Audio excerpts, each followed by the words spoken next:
ഇപ്പോൾ നാട്ടിലെ ഒരു സെൻസേഷണൽ ന്യൂസാണ് നടനും BJP നേതാവുമായ കൃഷ്ണകുമാറിൻ്റെ മകളുടെ ഷോപ്പിൽ വിശ്വസിച്ചേൽപ്പിച്ച ചിലരുടെ തട്ടിപ്പുകൾ പറഞ്ഞിട്ടുള്ളത് അല്ലേ.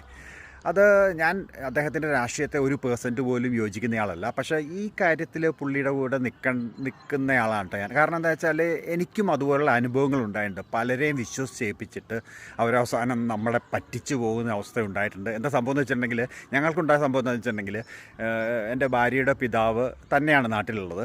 അപ്പോൾ പുള്ളി റിട്ടയറൊക്കെ കഴിഞ്ഞ് പുള്ളിക്ക് ഹെൽപ്പിനായിട്ട് കുക്കിങ്ങിനും പരിപാടിക്കും വീട്ടിലെ കാര്യങ്ങളൊക്കെ നോക്കാനായിട്ട് ഒരാൾ വെച്ചിരുന്നു. അപ്പോൾ 4-5 കൊല്ലമായിട്ട് അയാളാണിങ്ങനെ എല്ലാ ഹെൽപ്പും ചെയ്തുകൊണ്ടിരിക്കുന്നത്. അപ്പം പുള്ളിക്ക് കുറച്ച് കഴിഞ്ഞപ്പോൾ, ഫാദറിന് കുറച്ച് കഴിഞ്ഞപ്പോൾ ചെറിയ ഓർമ്മ ഒക്കെ വന്നു തുടങ്ങിയപ്പോൾ അദ്ദേഹം ഈ നിർത്തിയ ആളെ ബാങ്കിലെ വരെ അത്ര ട്രസ്റ്റ് ചെയ്തു അങ്ങോട്ട്. അത്ര ഞങ്ങളുമായിട്ട് അത്ര അടുപ്പത്തിൽ പോയിക്കൊണ്ടിരുന്ന ആളാണ്. ബാങ്കിലെ കാര്യങ്ങൾ വരെ അദ്ദേഹമാണ് ചെയ്തുകൊണ്ടിരുന്നത്. അങ്ങനെ ചെയ്ത് ഞങ്ങളറിയാതെ വലിയ എമൗണ്ടുകൾ സ്വന്തം അക്കൗണ്ടിലേക്ക് മാറ്റിക്കൊണ്ടിരുന്നു. അത് ഞങ്ങൾ ആരും അറിയുന്നില്ല.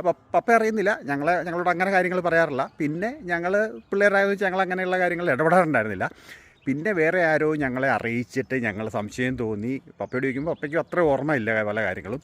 ഞങ്ങൾ അന്വേഷിച്ചപ്പോൾ വളരെയധികം പൈസ ബാങ്കിൽ നിന്നും അടിച്ചു മാറ്റിയിട്ട്, പുള്ളി റിട്ടയറായി റിട്ടയറായപ്പോൾ കിട്ടിയ പൈസയൊക്കെ ബാങ്കിൽ കിടപ്പുണ്ടായിരുന്നു. അങ്ങനെ കുറേ പൈസയൊക്കെ അടിച്ചു മാറ്റി വേറെ ഒത്തിരി തിരിമറികൾ നടത്തിയിരുന്നു. അപ്പം ഞാൻ പറയുന്നത്, നമുക്കൊക്കെ ഇനി പറ്റാവുന്നതാണ്. നമ്മുടെ പലരും പുറത്തേക്ക് പഠനത്തേക്കായിട്ട് പോവുകയാണ്. അപ്പോൾ കുട്ടികൾ, കാരണവന്മാർ മാത്രമുള്ള നാടായി മാറുകയാണ് നമ്മുടെ നാട്. അപ്പം ഇങ്ങനെയൊക്കെയുള്ള സംഭവിക്കുക. അപ്പോൾ ആരെയും വിശ്വസിക്കരുത്. രക്തബന്ധത്തെ പോലും വിശ്വസിക്കരുത്. സ്വത്തും ഈ പൈസയൊക്കെ വരുമ്പോൾ രക്തബന്ധം പോലും മാറിപ്പോകുന്ന ഒരു അവസ്ഥയാണുള്ളത്.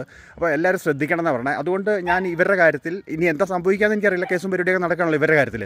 അപ്പം എന്താ സംഭവിക്കാമെന്ന് അറിയില്ല. എന്നാൽ ഇപ്പോഴത്തെ കറണ്ട് കണ്ടീഷനിൽ ഞാൻ കൃഷ്ണകുമാറിൻ്റെ ഒപ്പമാണ്.